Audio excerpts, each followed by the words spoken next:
Hello and welcome to episode 41 of the Sandeman Street podcast, a podcast about Dundee and Dundee United from fans of both clubs. I'm Andrew and today I'm joined by just my regular co-host Jack. Jack, how are you? I'm good, mate. How are you? Yeah, been better. I can imagine. We'll get into that. Just before we start though, if you could follow us on our social media platforms. On YouTube we are at the Sandeman Street Podcast. On Instagram we are at the Sandeman Street Pod, and on Twitter we are at Sandeman ST Pod. So I just like to confuse everybody with different handles for different platforms, but they'll all be on screen. We'll remind you throughout the video. So if you could follow us on those, subscribe to the channel on YouTube, leave likes, etc, etc, it would be much appreciated. But we'll get into reaction from yesterday's derby game. Jack, funnily enough, just as we were speaking about just before we came on to record, you managed to actually watch the game, so we'll not hear your usual phrase of "I've seen the highlights," so discuss. Well, before we get started, I've actually received a request from one of our listeners. Okay. Goes by the name of Ryan Peters, and he's requested this.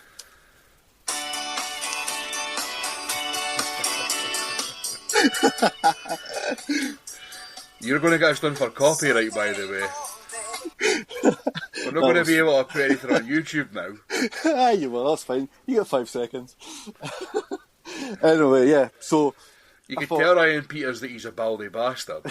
I will do. You'll hear it on this. Anyway, yeah, I thought it was actually quite an open game to start with. I thought that both teams were open to the counter-attack, and it was quite an open game. Obviously, United were quite fortuitous with the first goal, with the deflection against Will Ferry, who I thought was excellent yesterday. He had the freedom of Dundee down that flank, and he was causing the Dundee terror all game. I thought Aguirre was excellent in midfield as well. I think the overall team performance was pretty good. I felt we were open at times at the back, but we were able to deal with everything pretty comfortably. Obviously, a couple of moments that Dundee had decent chances, but apart from that, I thought we were quite comfortable, and I felt Dundee were lacking in their attacking sense. So yeah, absolutely great performance, great result for us, and always delighted to get the 3 points.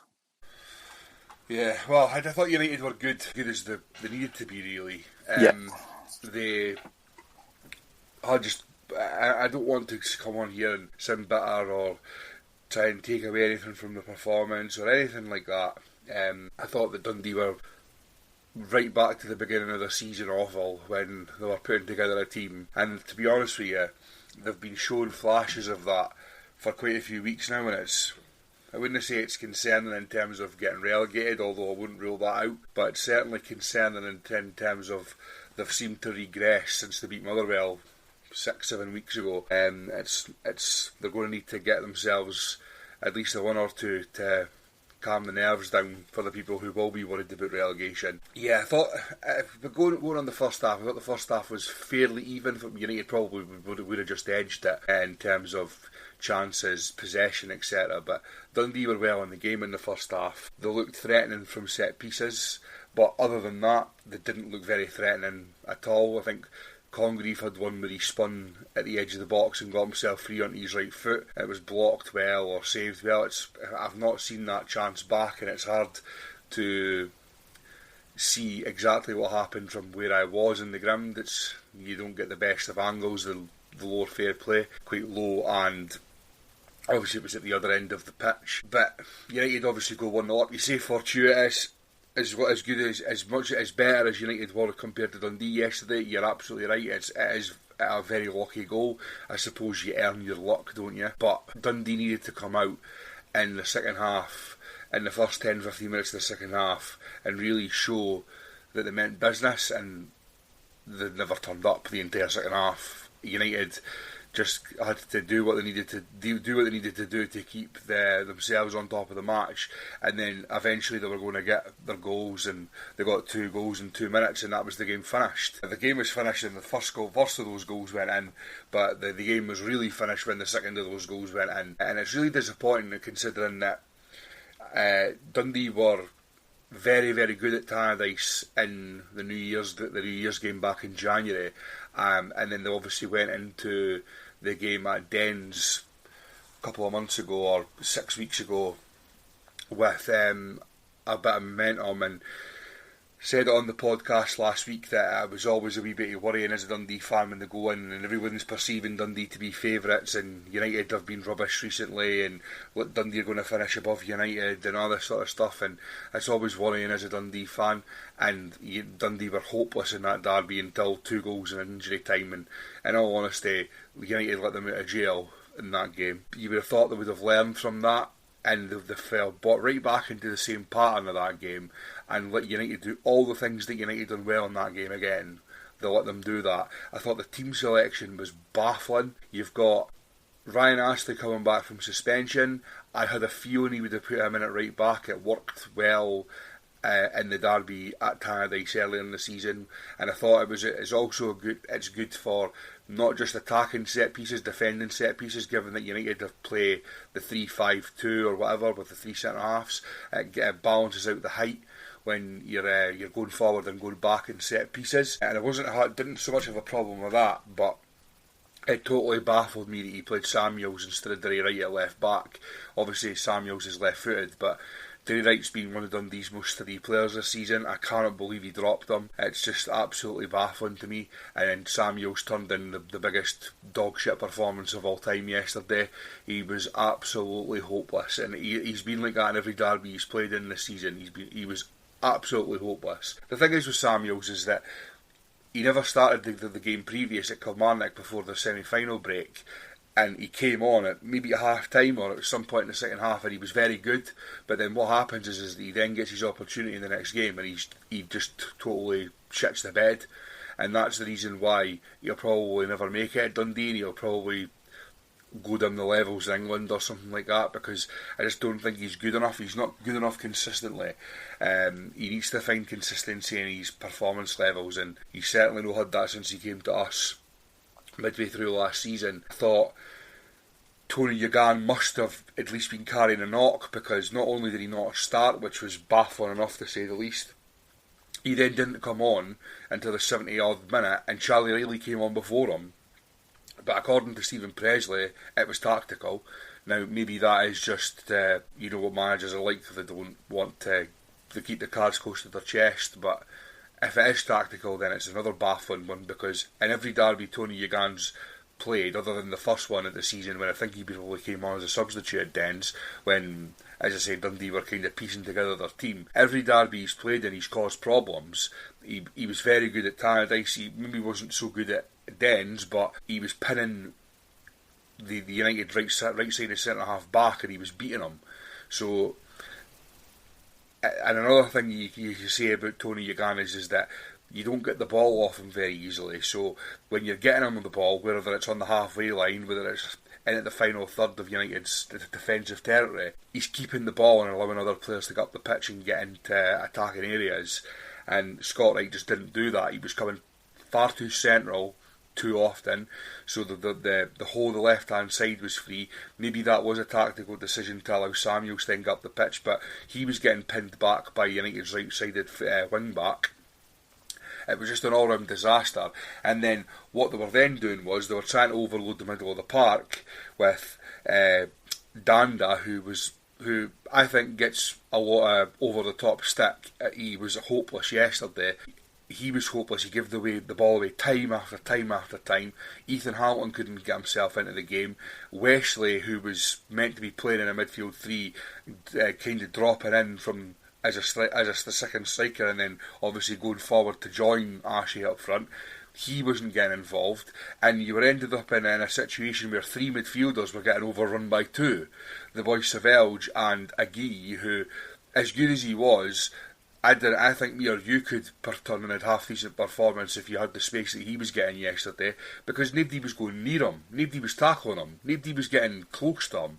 I think there was one instant in maybe the second half where he got the ball and he passed off, and Joe Wesley came in about a fortnight later and gave him a shove.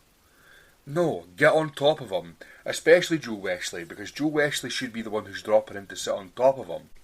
It was just an all-round performance. See, if that was the last derby, then I would have been a bit more comfortable, because it was not a surprise. You should never be surprised with anything that happens, because you do your due diligence. But that performance is exactly what happened at Den 6 weeks ago, and they've not rectified it at all. So that's really concerning.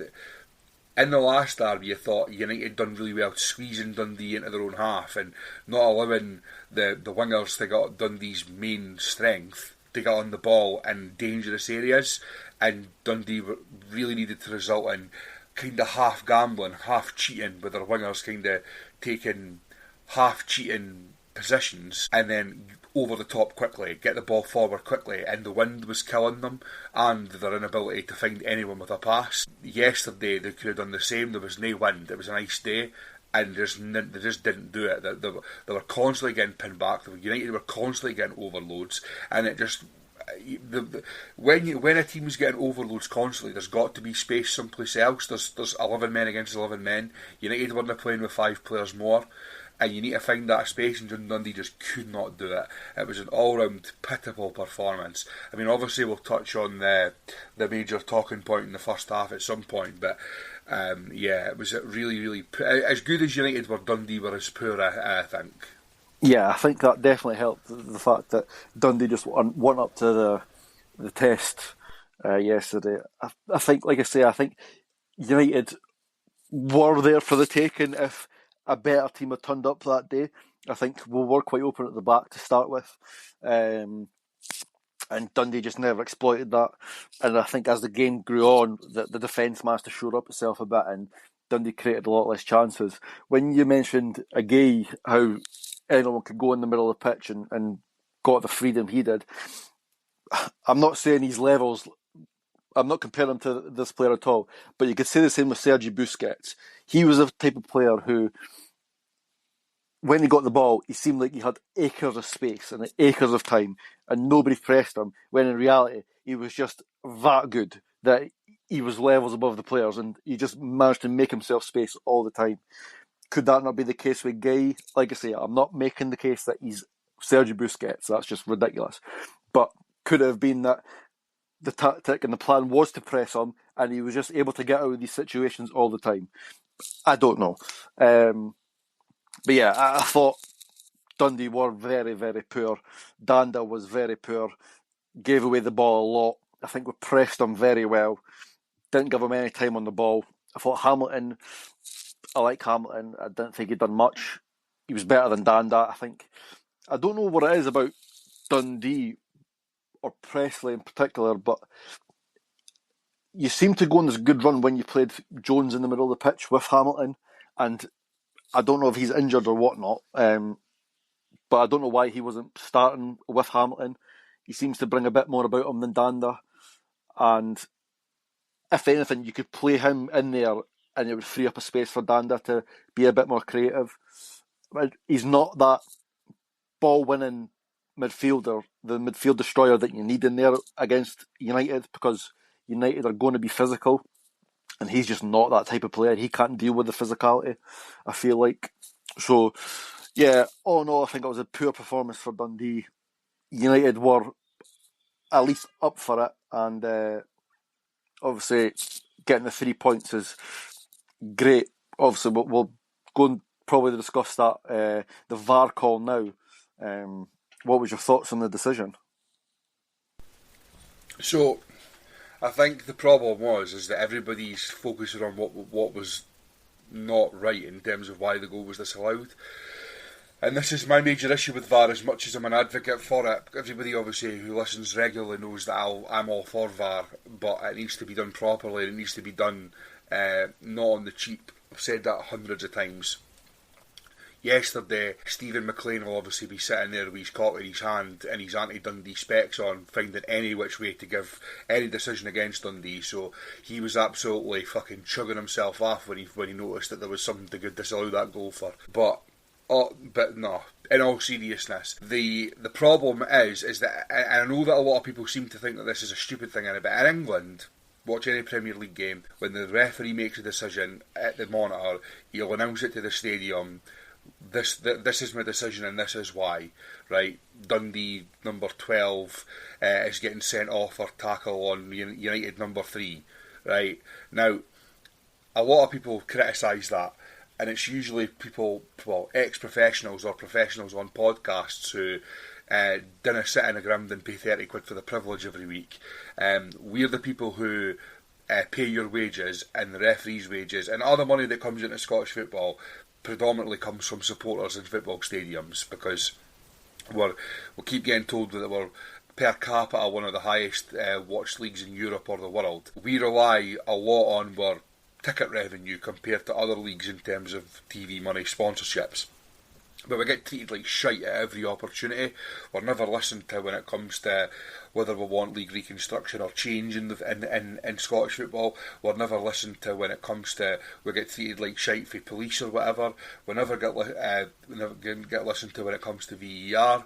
The referee in that instance has to come onto the pitch and say the goal was disallowed for this reason, giving you a massively big rant towards this answer, by the way, but I'll get there. So yeah, initially we're all made to be aware that the goal was disallowed for a shirt pull. Obviously, since the game's finished, journalists have asked managers and blah blah blah, and it's turned out that it was for a handball. Now, I've watched that goal probably about 15 times on my phone. I've watched it on the telly, I've watched it on Sportscene, I've watched it on Sky Sports, I've watched it on YouTube, and yeah, it obviously happened so quickly. Maybe my eyesight's not the best. I think it probably does strike his elbow as he's fallen over. My main issue with the whole thing is that why is Billy Cometti on the ground? He's on the ground because he's been assaulted for Sapsford. Sapsford's hauled him to the ground with his jersey. Now, I know that one answer will probably be, yeah, you could say the same thing's happened with Ross Graham at the back post. Ross Graham's never influencing that, because Luke Graham's broke away clear. Ross Graham's never recovering that situation, shirt pull or no. Now, what I will say is that Luke Graham should score.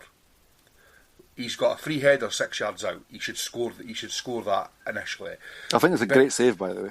It is a good save, but he should score. I don't care what anybody says. The ball should leave his head and go straight to the net. The second thing I would say is that Billy Cometti could probably make the header before it, but he's wrestling with the boy Sapsford because Sapsford's got half his shirt off his back. Then he tumbles to the ground based on that, and he would never have been there if it wasn't for the fact that Sapsford was wrestling with him. So the ball would have then come straight out. Now, it's a brave header from Wesley and it gets you back into the game. Not one person in the ground's claiming for anything, by the way.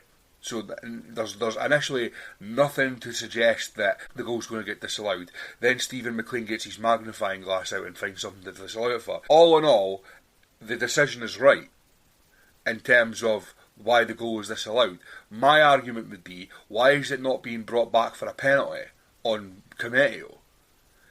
Because Cometti was wrestled to the ground before he handballs it.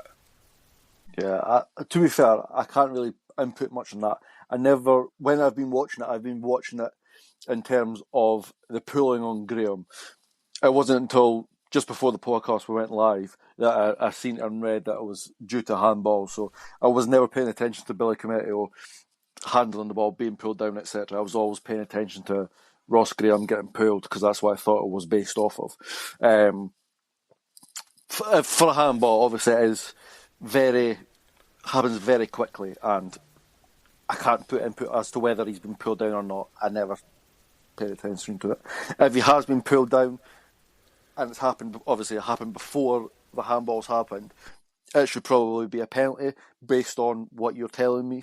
But I can't. We're not refs at the end of the day, and VAR's got involved for the handball, and they've decided to look at that rather than if it was a penalty. But then I suppose they've got the thing where they're not going to cancel the goal to give a penalty when they feel like there's also been a foul in there, like a handball. They're not going to then cancel the goal. Would they not just give the goal anyway? You can't.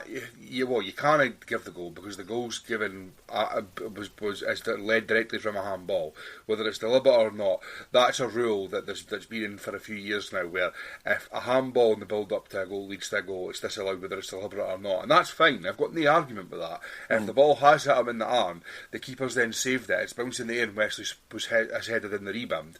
That's disallowed. Like, you can't argue with that. My argument is that you've got, and I know that, and people will say it happens every week in the box. That's not an excuse, by the way, because the referees, how many times, right, taking this miles away from where we need to be, but how many times do you hear on TV, Andy Gray used to say it all the time, when there is a dubious corner given, and before the corner's even taken, somebody will say, guarantee you that the defending team will get a free kick here, but nothing will happen because it's an easy out for the referee. Now, I reckon 99 times out of 100, if there's a striker pulling a defender or nudging a goalie or whatever, then at a set piece, predominantly corners, the defending team will get the decisions for that. But it's far, far, far, far less attacking teams getting penalties for it. Now, yeah, Ross Graham has his shirt pulled. In my opinion, not enough. But Sapson's got two hands on Billy Cometio, right in the middle of the box. He's standing in the middle of the box on the 6-yard line. It's right in front of the ref. There's no obstructions, and he goes away to watch it on the monitor as well.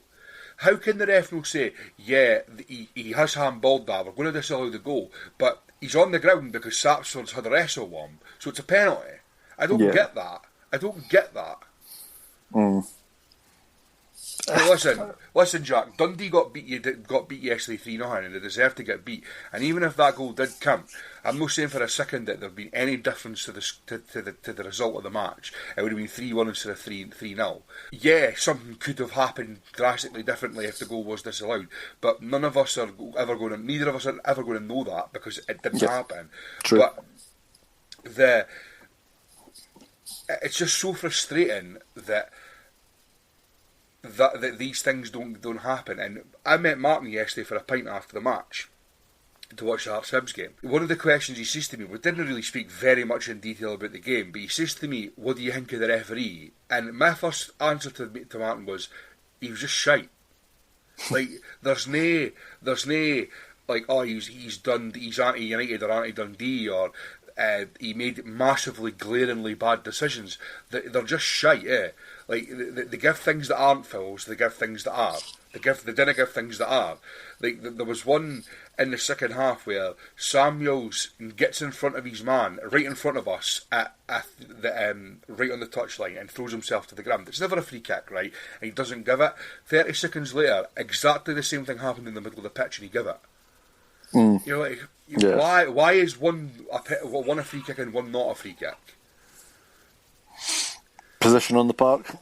It's just bizarre, honestly. Every week the games can get spoiled by referees just being hopeless, and it's the proof's in the pudding. There's about 4 million referees going to the World Cup in the summer, and none of them are Scottish.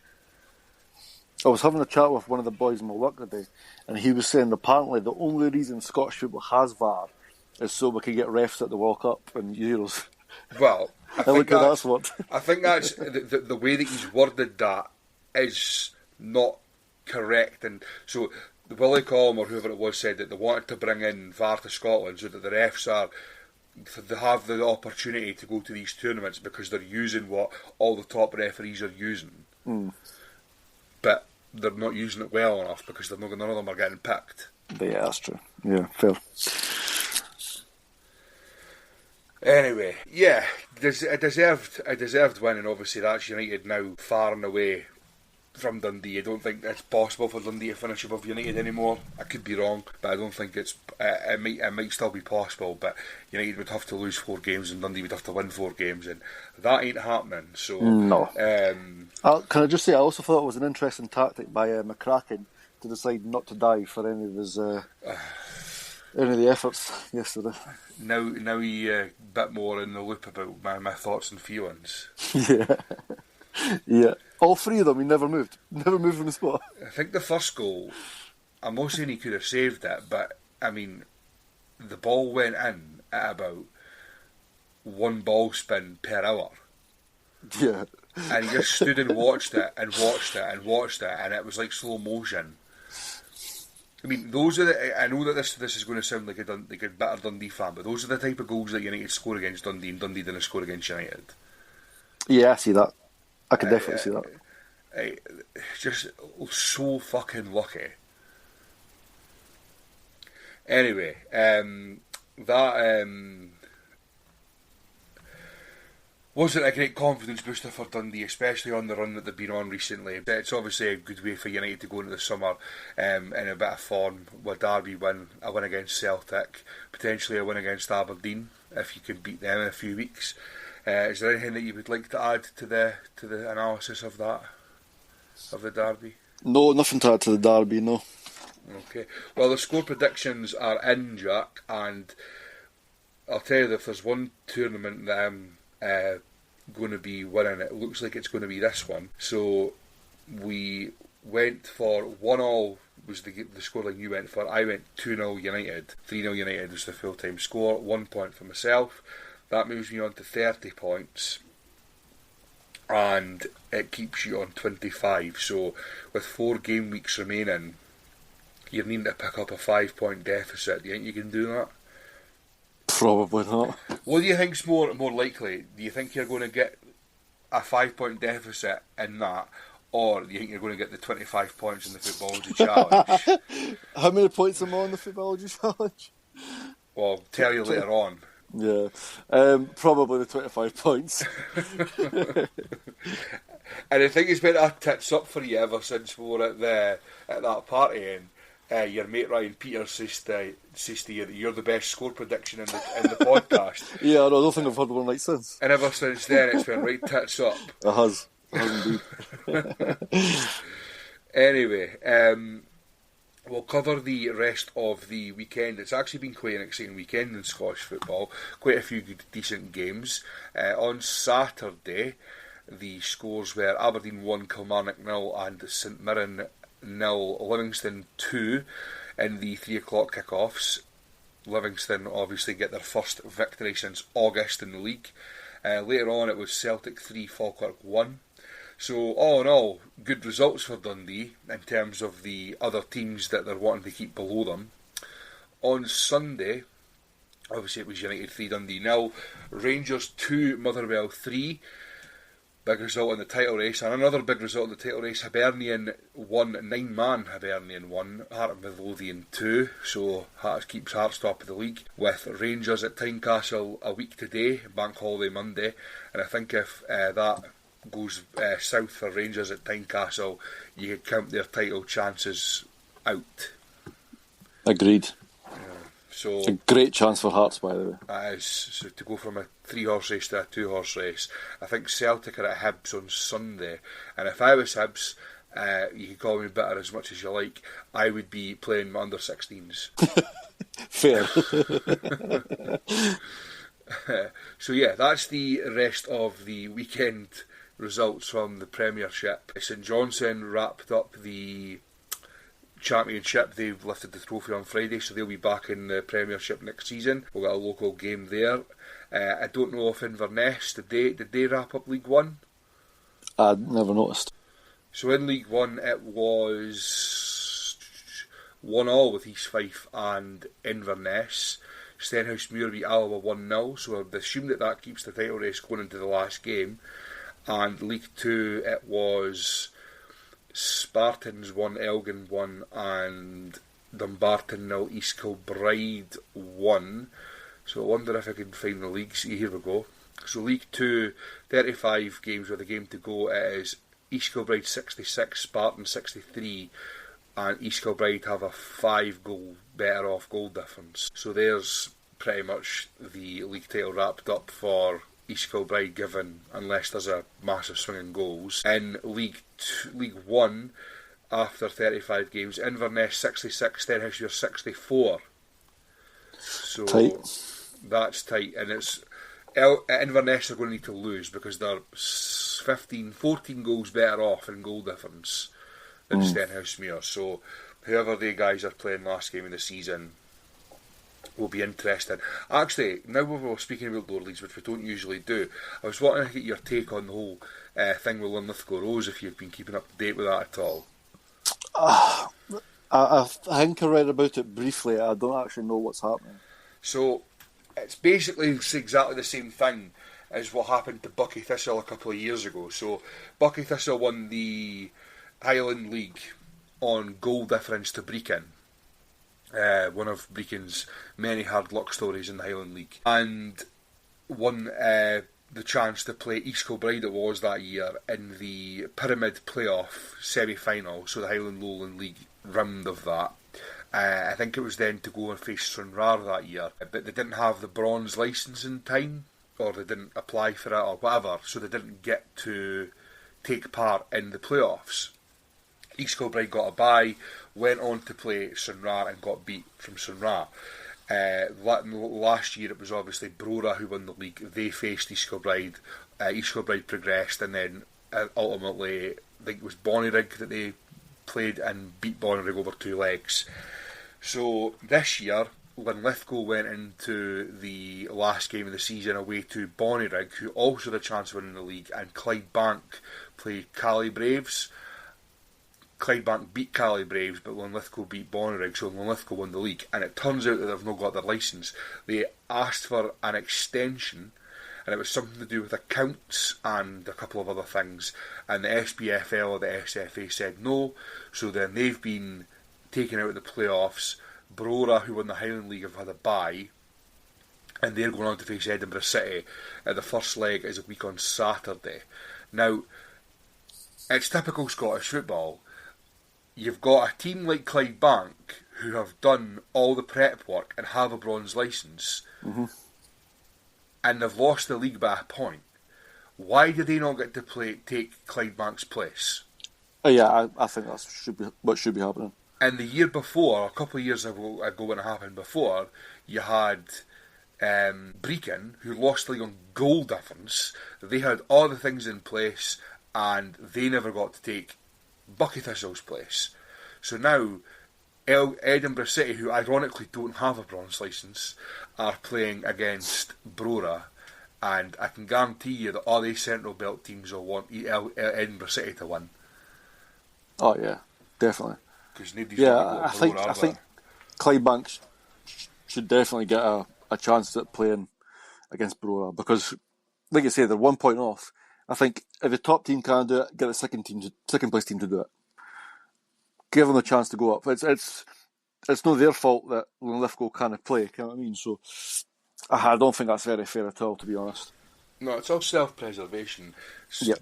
Scottish football's riddled with it. Like when I was having a wee bit of a rant earlier, and I said that when I listen to when it comes to league reconstruction, self-preservation at its finest. But yeah, that's that. I know that we'll move on now, and I know that you wanted to speak about some potential transfer news that you've seen.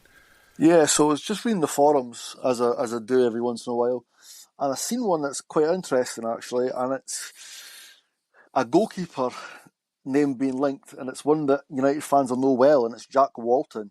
Apparently we're in talks about signing him on a permanent. I think he's a safe pair of hands. We know what we'll get with him. He's a lot more reliable than the keepers we've had this season, and I think with a decent defence in front of him, if this defence stays as is, they've obviously got another year under their belt together. I think it could be a good partnership. He's quite vocal at the back. He rarely makes mistakes, and I think he can definitely do a job again for us. So I think that if that goes ahead, it could be a great signing for us. I have to say, I did see that somewhere. I can't remember where. Was it maybe on the Twa Teams One Street podcast they were speaking about that? Yeah, they did mention that United should be interested looking at him. Yeah, he's at Preston at the moment. He is, but he's on emergency loan at Cambridge, I think. Where he And was. Did they not get promoted? Who? Cambridge. Potentially, I'm not sure. Apparently his first game was against a promotion rival and he kept a clean sheet. Yeah, So, mate. yeah. Solid keeper. I would definitely take him back. Well, that's a rumour. There's in Dundee side of things. There's the only rumour I've seen is that they are in talks with Ryan Astley over a new contract. But Dundee will be a bit more of a slow burner, I'd imagine, given that they've not actually secured their SPFL Premiership status yet. If they were to win on Saturday, I'd imagine that things might take a bit more shape, given that they'll probably put themselves in a position that probably won't be caught. But yeah, we'll discuss that now. That's a good way to move on to that. Dundee are playing St Mirren on Saturday at Dens, and what is a massive game. You could probably say a 6-pointer. I'm not too sure how far St Mirren are behind. I think it might be 3 points. I'm just going to double check that whilst I'm speaking. We'll say lost to Livingston on Saturday. They are 3 points behind Dundee. Kilmarnock are further 2 points behind. Kilmarnock are obviously facing yourselves, which we'll speak about in a second. So it's a big game in terms of avoiding the playoff place for Dundee. What do you think about that one? So obviously at home, they've got 3 out of the next 4 games at home. So you've got to make that count. Yeah, you've got to make it count. The way Dundee have played recently since Motherwell hasn't been good. St Mirren haven't been good either. It could be a scrappy game, I feel like. And if it is a scrappy game, I feel like St Mirren are quite a physical team. And Dundee tend to struggle against physical teams. Obviously, it's a must-win for Dundee. And if you don't win that game, I think you can really put the pressure on yourselves. Because you know that Killies and St Mirren are going to be chasing you. I think a draw is probably the most likely outcome. And I think you would probably take that if it meant Killie losing against United. It kind of puts you another point. That makes you 6 clear of Killie with 3 games to go. I think Dundee would definitely take that. So yeah, it's going to be a close game, I feel like, and it's definitely a must-win. Yeah, it's interesting what you say about Dundee don't tend to go play well against physical teams. You're absolutely right. On Sunday, yesterday, was exactly that type of example. You've got Savelge and Agay in the middle of the pitch. Dundee, Ethan Hamilton gets stuck in. And I suppose Danda and whatnot do as well, but that's one thing they really need to work on in the summer, is in physicality. They need to get some physicality in that team. They obviously have Digby. No seen much of him since January time, maybe even before that. He's not even on the bench anymore. He's obviously way out the picture. Him and Aaron Donnelly, nowhere nearer. They'll be absolutely brilliant for the reserves, if the reserves even play games anymore. I don't know. Yeah, they've got too many wee boys in the middle of the pitch, and even if you were to take Wesley and say Danda out and put Jones and Cotterill in, it's still there's the physicality in there doesn't really go up. You're putting 2 boys into the middle of the pitch who play in the middle of the pitch, and that's their position, but the physicality doesn't really go up any. But yeah, it's a big game. Having watched St Mirren a few times this season, they've nothing to fear. Dundee have played alright against them this season. I think it's a win, a piece and a draw. Every chance, and they need to make home advantage count.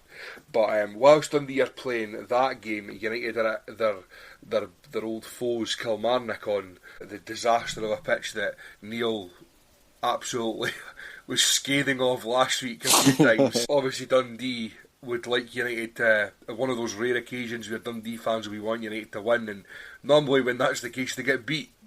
Yeah, I've seen Jim Goodwin mentioning that he wants United to win every game. The split, he thinks we can go and do that, and if he does that, as much as I'd like him to play some youngsters and get them some experience, I think he's probably going to send out a full strength team. Against Killie, things don't really ever work out well for us. Hopefully this weekend's not one of them, and we are able to get a decent result, no matter the team that we put out. Obviously, it'd be quite funny if we did get beat, and then it puts the pressure on Dundee, but ultimately you never want to see your team get beat. So, yeah, I think it's, once again, they're our bogey team, and we will struggle. I have no illusions that I think we'll put in a good performance against them. I think it's going to be a rough game for us. Hopefully, we can get something out of it. I'm just more interested in giving our youngsters more game time, to be honest. If we can do that and get a result, great. If not, at least the young boys have got some experience out there still. So, yeah, obviously, as a Dundee fan, you're going to be wanting Kelly to get thumped, but I don't think that's going to happen, unfortunately, for you. No, and maybe in a few minutes you'll understand that I'm not very hopeful. You say that you want to get some of the young boys a chance. Could you maybe hang off until you're playing Aberdeen and Livy before you do that? Not to me, mate. Hopefully Agui turns into Sergio Busquets again. Fingers crossed. I think we've got a spine there, by the way.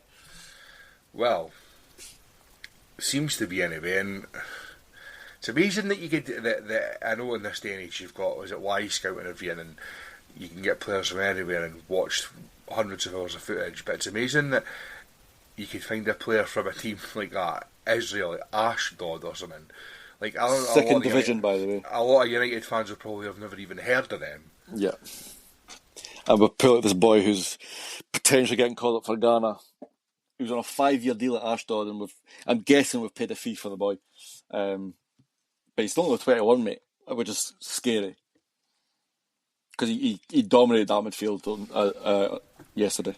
Alan Temple was saying on Twa Teams, was listening to earlier today, that he played for a team in Ghana, Future Stars or something like that, and they got to the semi-final of the African Champions League or African Europa League, one of the two of them, and they got beat from Zamalek from Egypt, and it's one of the teams from Ghana who, because they got so far and done so well, the other players are like, people are keeping an eye on how they've ended up and where they've went since then, and he's one of them.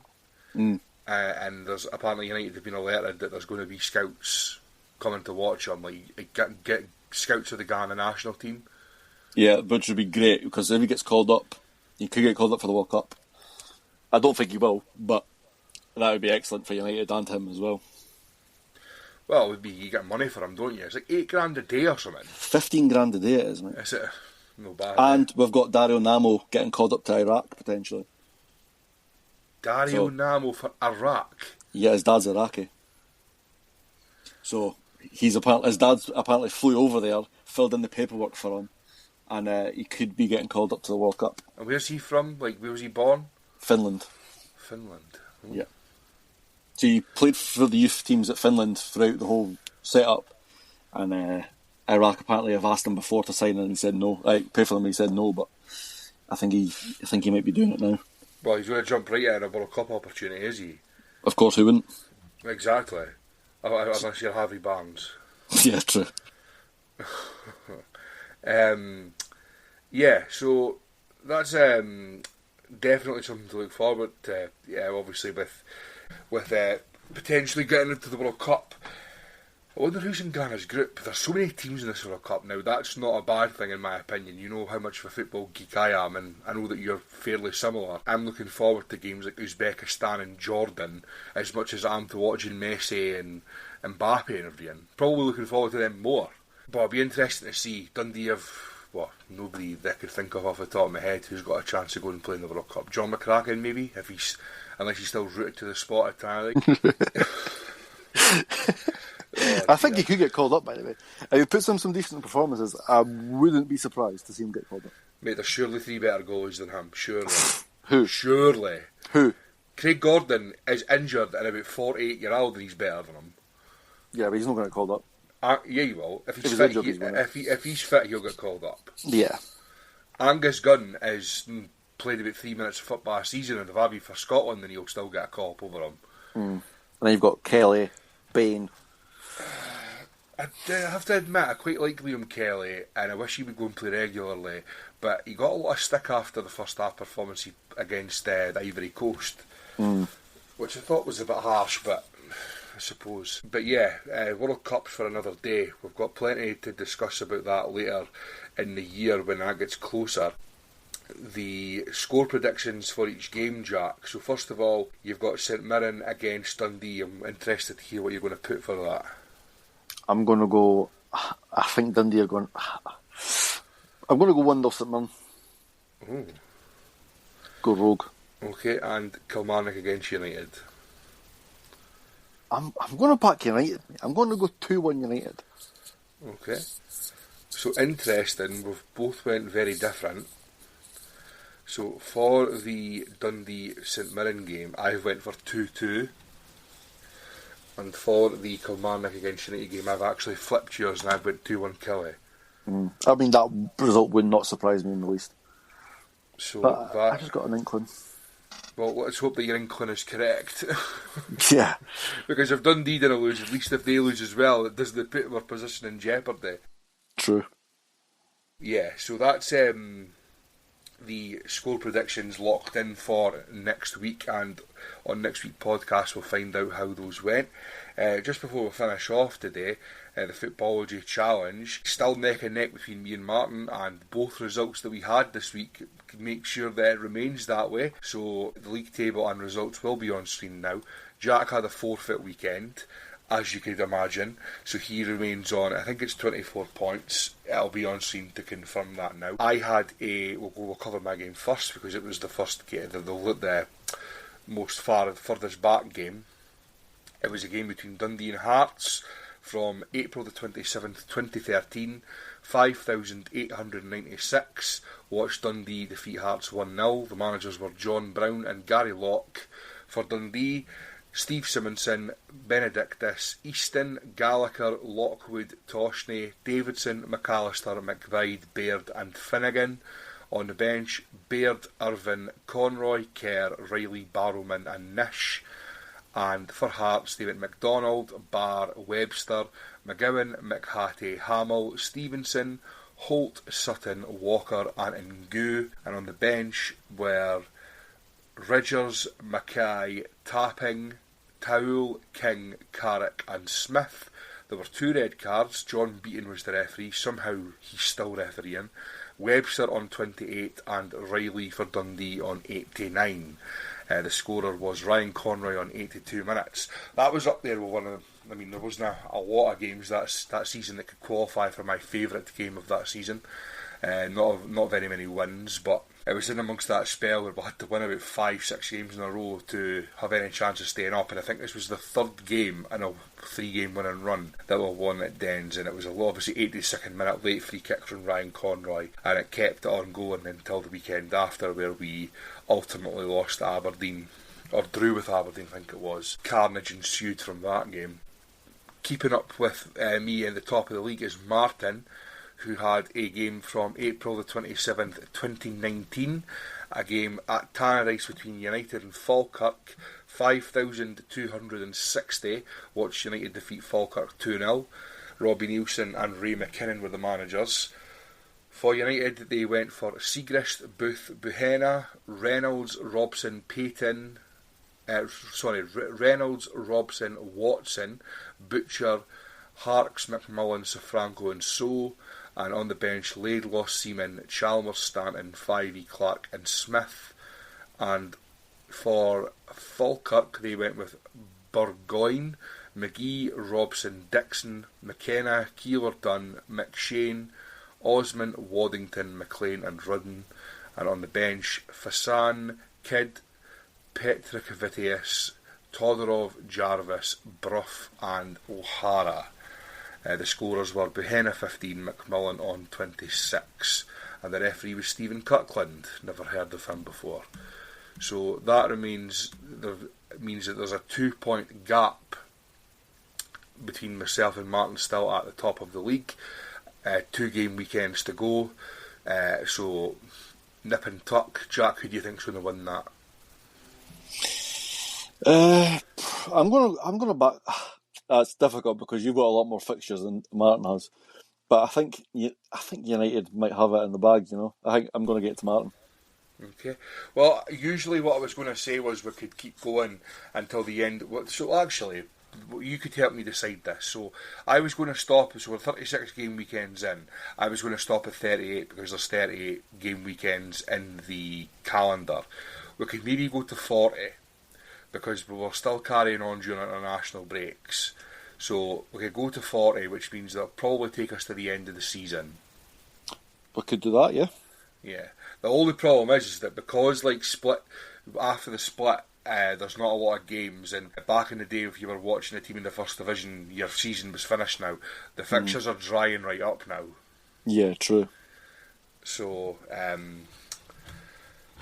we'll go to 40 and see how we go on. It might mean that the last 2 weeks are forfeits or whatever, but we'll see how we go on. I might actually finally get into a positive goal difference. Here's hoping. But yeah, that means that I'm still 2 points clear. So that takes us to the end of the episode 41. Next week we will be back with our second last edition of the monthly top 5 of the season. There's only 2 subjects remaining, obviously, and it's Jack's pick this week. I will keep that a secret until next week.